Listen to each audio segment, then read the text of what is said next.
கிட்ட வந்து தாத்தா வந்து கான்ட்ராக்ட் பேப்பரை கொடுத்து வந்து காவேரி முன்னாடியே வந்து கிழிச்சு போடு, இதை இப்படியே வச்சிருக்காத, அவள் மனசு ரொம்ப ஒரு மாற்று இருக்குது அப்படின்னு சொல்லிட்டு அட்வைஸ் பண்ணி கொடுக்குறாரு. விஜய்க்கும் அதை வாங்கிட்டு வரும்போது என்ன பண்ணுறாரு, ஃபோன் பேசிகிட்டு இருக்கிறதால அதை தவற விடுறாரு.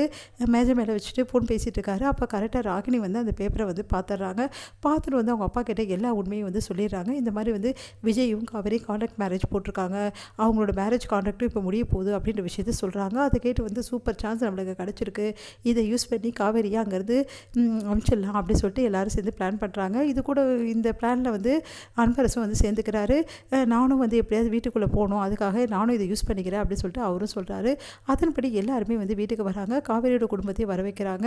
இந்த சூழ்நிலையில் எல்லாருக்கிட்டையுமே வந்து சொல்கிறாங்க, இந்த மாதிரி விஜயும் காவேரி வந்து கான்ட்ராக்ட் மேரேஜ் பண்ணியிருக்காங்கன்னு. இதை கேட்ட விஜய் அதிர்ச்சி அடைகிறாரு, காவேரி அதிர்ச்சி அடைகிறாங்க. காவேரியோட குடும்பமும் பயங்கரமாக கதறி கதறி அழறாங்க. அவங்களால தாங்கிக்க முடியல. காவேரி கிட்டே கேட்குறாங்க, இது உண்மைதான் அப்படின்னு சொல்லிட்டு காவேரியும் அழறாங்க.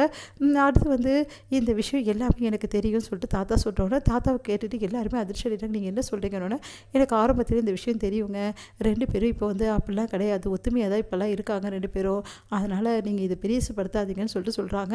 அதை கேட்டு எல்லாருமே அதிர்ச்சியாக பார்த்துட்ருக்காங்க. விஜய் வந்து இந்த விஷயத்தை எங்களோட விஷயம், நாங்கள் பார்த்துக்குறோம், காவேரி நானும் வந்து எப்படி வாழணும் நாங்கள் பார்த்துக்குறோம், உங்கள் வேலையை பார்த்துட்டு போயிடுங்க, இங்கேருந்து முதல்ல கிளம்புங்க, எங்கள் வீட்டு விஷயத்தால் இல்லை, நீங்களாம் யார் அப்படின்னு சொல்லிட்டு நல்லா திட்டி விடுறாரு.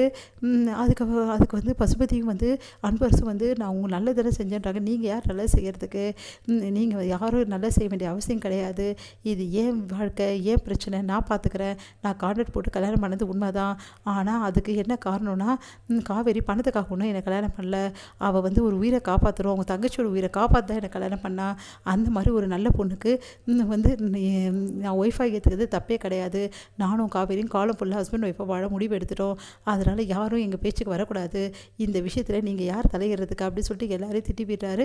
அதை கேட்டு வந்து அதிர்ச்சி அடைகிறாரு பசுபதி. உன்னை வந்து அன்பரசு வந்து உனக்கு தான் வெண்ணிலா இருக்காளேப்பா, இந்த காவேரி எதுக்குப்பா உனக்கு, இந்த காவேரியெல்லாம் வேஸ்ட்டுப்பா, உன்னோட தகுதிக்கு ஏற்றவளே கிடையாது அப்படி சொல்கிறாரு.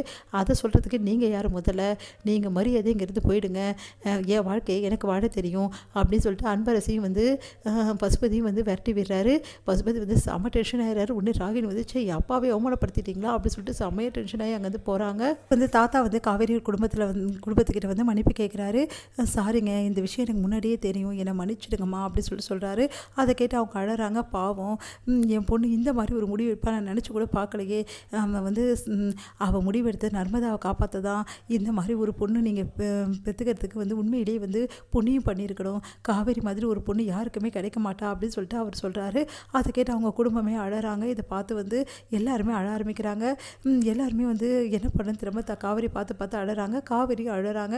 இதெல்லாம் பார்த்து விஜய் வந்து கையெடுத்து கும்பிட்றாரு. அவங்க அம்மா கிட்ட, காவேரியோட அம்மா கிட்ட, என்னை மன்னிச்சுடுங்க அத்தை, என்னால் தான் காவேரிக்கு இவ்வளோ கஷ்டம், நான் தான் எல்லாத்துக்கும் காரணம், நான் தான் இந்த மாதிரி பண்ணேன், பாவம் காவேரி, அவளோட நிலைமையை நான் பயன்படுத்திக்கிட்டேன், நான் தான் பெரிய தப்பு பண்ணிட்டேன், என்னை மன்னிச்சுடுங்க அப்படின்னு சொல்லிட்டு பயங்கரமாக அழறாரு. பணத்துக்காக வந்து காவேரி என்னை கல்யாணம் பண்ணல, அவங்க தங்கச்சி உயிரை காப்பாற்ற தான் கல்யாணம் பண்ணா, இதுதான் உண்மை. விஜய் சொன்னோன்னே தாங்க முடியாமல் கதறி கதறி அழறாங்க. நம்ம சாரதா அவங்கள பார்த்துட்டு அப்படியே என்ன பண்ணுறது தெரியாமல் தவிக்கிறாங்க. நம்ம வந்து காவேரி